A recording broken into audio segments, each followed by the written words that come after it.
The 10-episode miniseries Over the Garden Wall is a beautiful, visually rich, modern retelling of Dante's Inferno.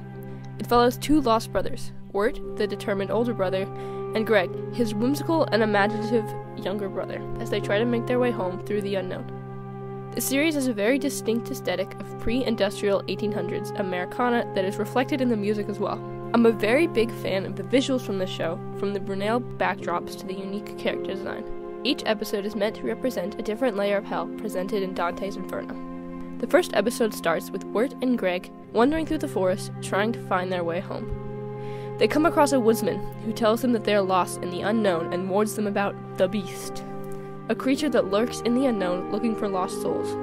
The two go with the woodsman to his house, but Greg unknowingly leads a wolf to the house with them. The wolf attacks Greg, but they are able to fend it off. However, the tussle destroys the woodsman's mill. The woodsman, angered about this, sends the brothers away and tells them to follow the path to get home, but to beware of the Beast. This is the only episode that does not represent any of the 9 layers of hell, however it does have some parallels to Dante's Inferno. Similar to Dante's path being blocked by the 3 beasts, the she-wolf, the lion, and the leopard who attempt to block his path, Wirt and Greg encounter just one wolf, but it's enough for me to count it as a parallel, so I am. Another similarity in this episode is the manner in which Wirt and Greg arrive in the unknown. They find themselves lost in a forest, with seemingly no idea how they got there, just like Dante when he arrives in the dark wood. The final parallel in this episode is the brothers themselves. Wirt is meant to represent Dante himself, with his fondness for poetry and overall being more focused on his thoughts rather than what he's doing. Greg, on the other hand, represents Virgil, the more brave of the pair. Greg is almost never afraid of what's ahead, similar to Virgil, although Virgil's bravery stems from having a great knowledge about the world they are in. Greg has no clue where they are going, but leads his brother on nonetheless. Episode 2 is called Hard Times at the Huskin Bee. It starts with introducing the third companion on the brothers' journey, a talking bluebird named Beatrice. After Greg saves her from being stuck in a bush, Beatrice tells them that she's now honor-bound to help them as a service for saving her life. She tells them that she can take them to Adelaide, the good woman of the pasture, who can help them get home. The 3 continue down the road until they find a seemingly abandoned town. They have a look around, trying to find a phone, but the town seems completely devoid of life. They come across a barn, with music coming from inside. They walk in on the town harvest celebration, with the whole town wearing pumpkins and straw outfits dancing around a really big jack-o'-lantern in celebration. Their arrival disrupts the celebration, and the jack-o'-lantern comes to life and accuses them of trespassing on a private engagement, and the trio is sentenced to a few hours of manual labor. After completing various farming tasks, they finally finish after completing the digging of 2 big holes. A procession of the townspeople arrive, and are revealed to be skeletons disguising with the pumpkin and straw outfits. The 3 are released, and they continue down their journey, as the episode concludes. This episode is representative of the first circle of hell, Limbo. In Dante's Inferno, Limbo is reserved for those who did not accept Christ in living, but still valued human virtue, therefore do not warrant punishment, but are still barred from heaven. This is reflected in the peaceful nature of the town, yet there is still the sense that something is off. The harvest celebration at the beginning is also meant to represent cult-like rituals, alluding to the fact that the souls in Limbo are those who do not accept Christianity. The 3rd episode, School Town Follies, is one of my favorites.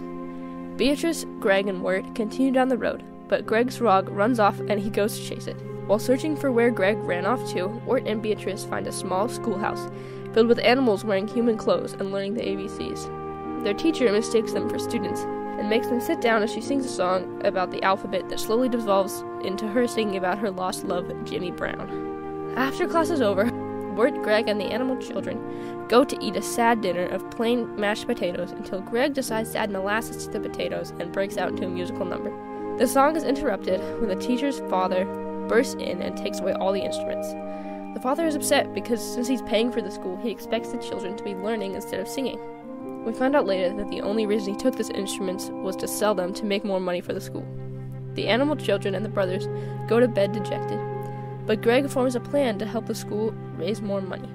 The next morning, the father wakes up to the children with the instruments, playing music in order to raise money for the school. The festivities are interrupted when a gorilla appears and runs rampant until Wirt trips on it and they find out that it was just the teacher's lover, Jimmy Brown, stuck in a gorilla suit. The episode ends with the couple reunited and the brothers leaving on their adventure again. This episode is representative of the second circle of hell, lust. Miss Langtry's obsession with her lost love, Jimmy Brown, completely distracts her from her job of teaching the children. This is reminiscent of the inhabitants of the Second Circle, who, in life, were driven only by their lust and allowed that to take over all reason in their lives. Episode 4 is mostly just exposition.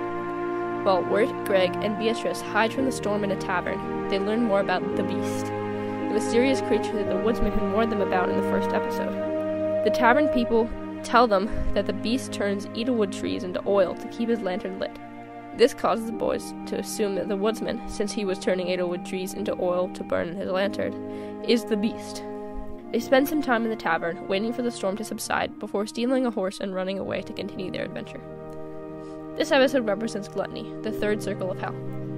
Before entering the tavern, Wirt is confronted by a large dog that is asleep and blocking the door. This is probably a nod to Dante's encounter with Cerberus when he entered Gluttony. The tavern itself is supposed to be the circle, with its inhabitants constantly eating and boasting about their professions. Also, probably the biggest reference to Gluttony is the storm that is taking place when they are in the tavern. In Inferno, the third circle is described as being filled with a vile slush that the inhabitants are forced to exist in, surrounded by icy rain, a great storm of putrefaction. As Wirt talks with the tavern folk, Greg in the background is seen constantly getting more and more food, another reference to Gluttony. Episode 5 is also one of the best in my opinion. Greg, Beatrice, Wirt, and the horse they stole in the last episode find their way to a massive mansion that belonged to the excessively rich Sir Quincy Endicott, the eccentric owner of a tea company. They somehow convince the confused old man that they are his nephews in an effort to steal some of his huge excess of money. Quincy tells him about a ghost he's seen somewhere in his immense house that he can't even keep track of, and he takes Greg on a tour to find the ghost. Wirt and Beatrice try to find 2 cents that they need to pay for their ferry.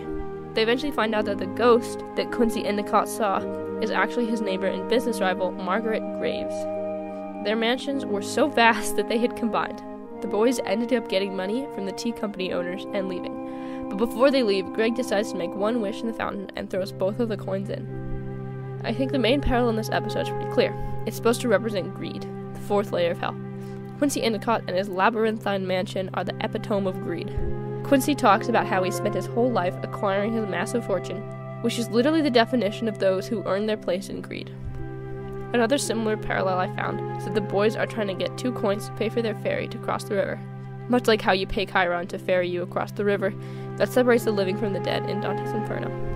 This is much more heavily referenced in the next episode, Lullaby in Frogland. The first part of this episode takes place on a ferry with a bunch of frogs that Wirt, Greg, and Beatrice snuck their way onto because they had no money to pay for the tickets. They are eventually found out and are chased around the boat by the frog police. Once the ferry arrives, all the frogs get off and go to frolic in the mud while the trio head to Adelaide's house, the place they've been heading this whole time since Beatrice told them that she would be able to help get them home. They arrive at Adelaide's, but quickly find out that she never meant to help them at all, and in fact was going to enslave them to do her bidding.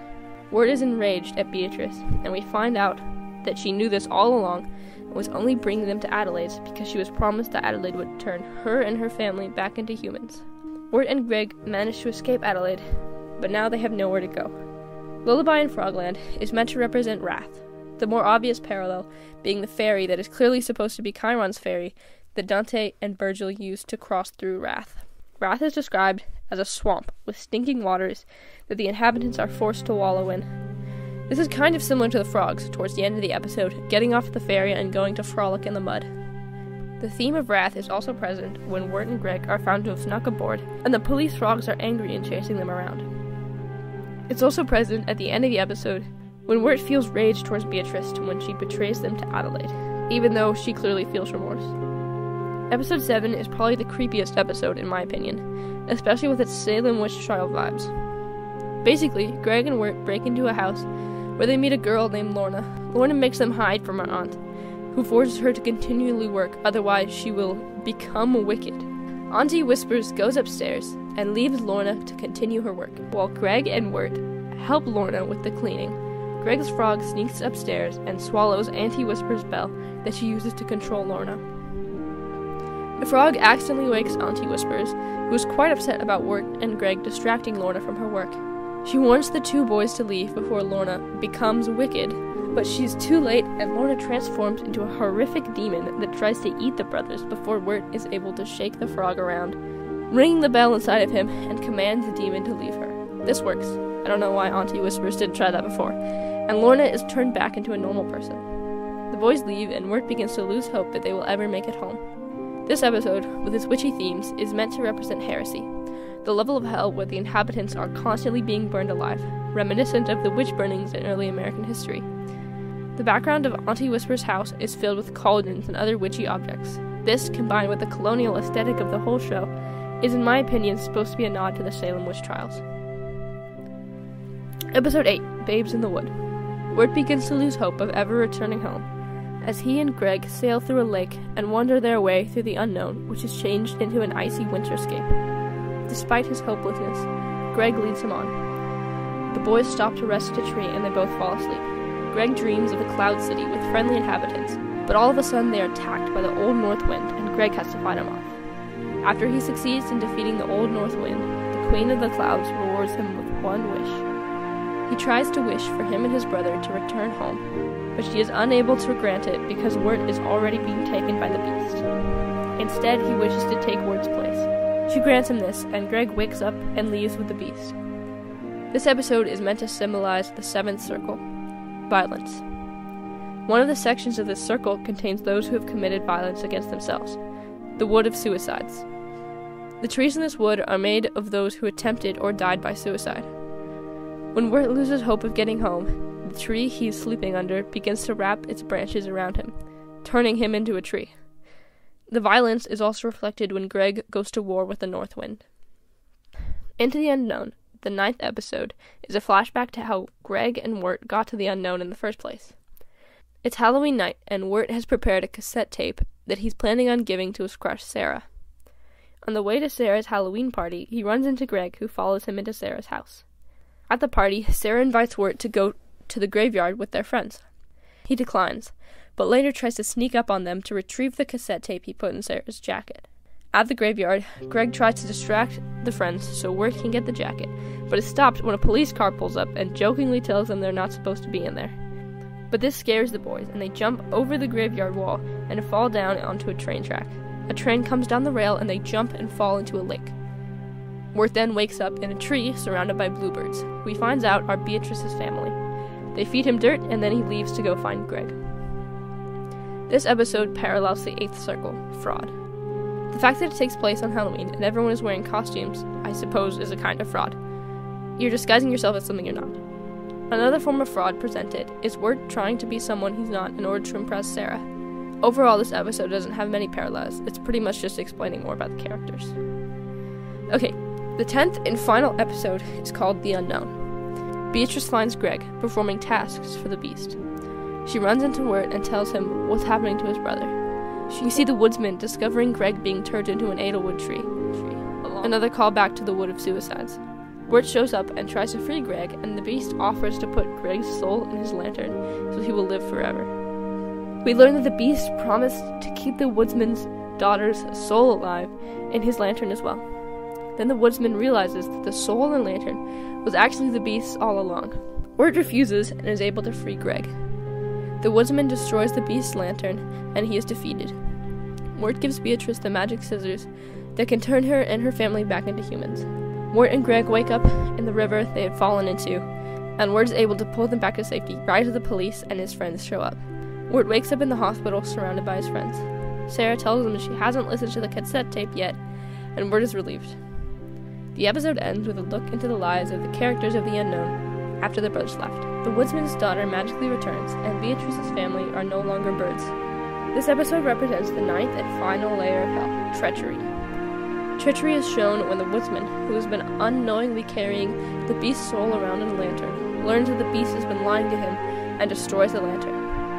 Another example is how those who have lost hope are frozen and turned into Edelwood trees. Similar to how those who enter the final and deepest layer of hell are frozen under the ice and unable to move. Wirt also confronts the beast on a frozen lake, exactly like how Dante confronted the devil in the center of hell. Over the Garden Wall is absolutely one of my favorite pieces of media. There are so many more layers of the show that I can go into, but overall I think that its connections to Dante's Inferno are some of the most interesting aspects of the show. I highly recommend watching it, even though I pretty much spoiled a lot of it. there's still a lot more to the show that I didn't cover, as well as the very appealing aesthetics and soundtrack. Thank you for listening, and I hope you go watch this super awesome show.